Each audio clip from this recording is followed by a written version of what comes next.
Lauren Mayberry, Vicious Creature album review. Let's chat about it. Hey friends, what's going on? John here from What's Spinning here tonight for my final review of the year. Gonna be chatting about this new album from Lauren Mayberry of Church's fame. This is her debut solo record. And if you don't know, she is a Scottish singer-songwriter, most known for her work with Churches, who in their early days, I was very interested in. I was super into their sound at first, as a matter of fact. They kind of hit a great balance between cute and bubbly, but also really commanding and really urgent, and most of that was due to Lauren's performances. Early records like The Bones of What You Believe and Every Open Eye did really captivate me in the modern synth-pop scene, but over the last few years, I mean, I'm going to be brutally honest, my love of Church's material has gone kind of downhill over their last few records. As a matter of fact, a lot of their more recent output has just made me kind of want to see Lauren step away and try something on her own, which is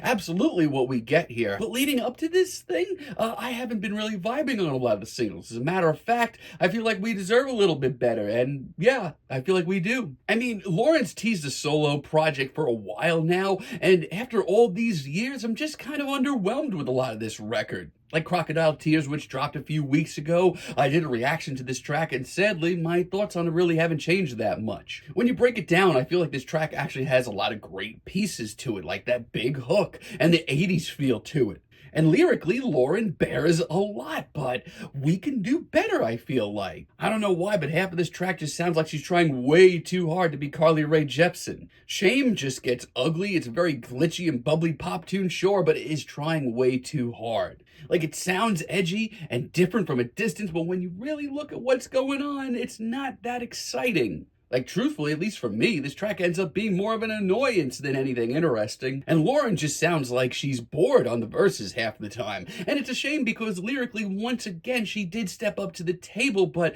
the pieces, they're just not here to make it interesting. Anywhere But Dancing, I mean, the ballads on this album aren't much better. Once again, when it comes to the lyrics, Lauren is not holding back. As a matter of fact, she's bringing some pretty heavy-hitting topics. She's diving deep, pumping out some really heartfelt tunes, and that I respect. But the personality is not here. There's nothing about this track that separates it from any other plain Jane singer-songwriter. It's not exciting, it's not interesting, it's really not even that passionate, sadly. And yeah, there are some tracks that you have to dig for, but some do hit pretty hard. Something in the Air, probably the single that has grown on me the most. I actually think it's pretty decent. It's got a lot of heart, it's emotional, it packs a little punch. Lauren's performance is passionate and the very heavy synth beat is pleasant. Every time the hook rolls around too, I can't control myself. This is great. It's catchy, it's commanding, it's sweet, it's the perfect medium for her music. Punch Drunk is at least a little bit of fun on this record. It's quirky, it's bubbly, it's upbeat, and yeah, it's not the best pop that I've heard in this style.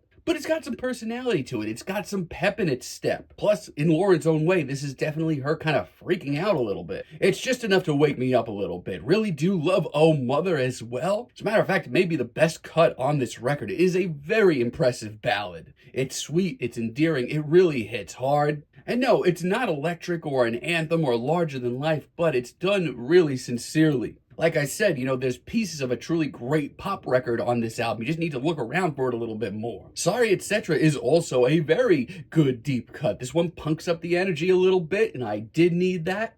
It's punky, it's upbeat, it's got some teeth to it, almost to the point where it sounds out of place. But with just how disconnected I am to most of this record, I could have actually taken more of this sound. Not only that, but it's just nice to hear Lauren bring some sass and some punch to the table. A Work of Fiction is one of the better cuts here as well. It's got a whimsicality and a free spirit that I feel like this album needed more of.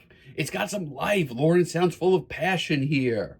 It's bubbly, it's cute, and it still packs a punch lyrically. Honestly, I feel like this would have been a great sound for the entire record. It would have been the best cut here, but then Sunday Best rolled around. Instrumentally, this one gets my toe tapping. It's another great sound that I wish that we heard a little bit more of. It's chaotic and bright, but that alone really excites me.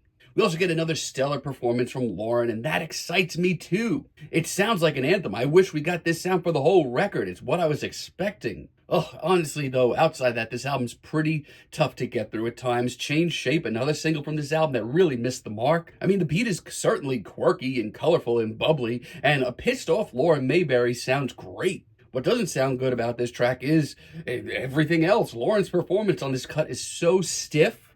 Like by the end of this track, it sounds like a twice as heartfelt but 3 times as stiff, weird ass cover of D-Light's The Groove Is in the Heart.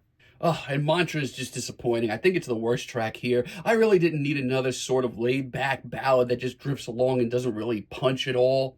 It's just way too light and fluffy for me, and Lauren certainly tries here. These verses definitely try and get her more an experimental and dreamy nature, but it just doesn't really work. She's trying to stand out from all the production tricks and the hopping from genre to genre, but the result is just ugly as sin, and 9 tracks in, I feel like I don't know what her sound is for her debut record. Yeah, I think it's the worst track here. Not for me, sorry. Nor is Are You Awake, this album's very lukewarm finale. It just feels like we've been here a lot with this record. It's copy and paste for me. I mean, lyrically, it's full of gut punches. There's certainly some sincere performances from Lauren on this track. But sadly, it's faceless. I can't tell her out from the crowd, much like most of this record. Personally, I feel like we could have gotten something more consistent from Lauren. I mean, there's some great moments here. Some of the deep cuts are excellent, but they all paint a picture of what this record should have sounded like, what we could have gotten here. Most of this record is ballads that go nowhere and her trying way too hard to be something interesting.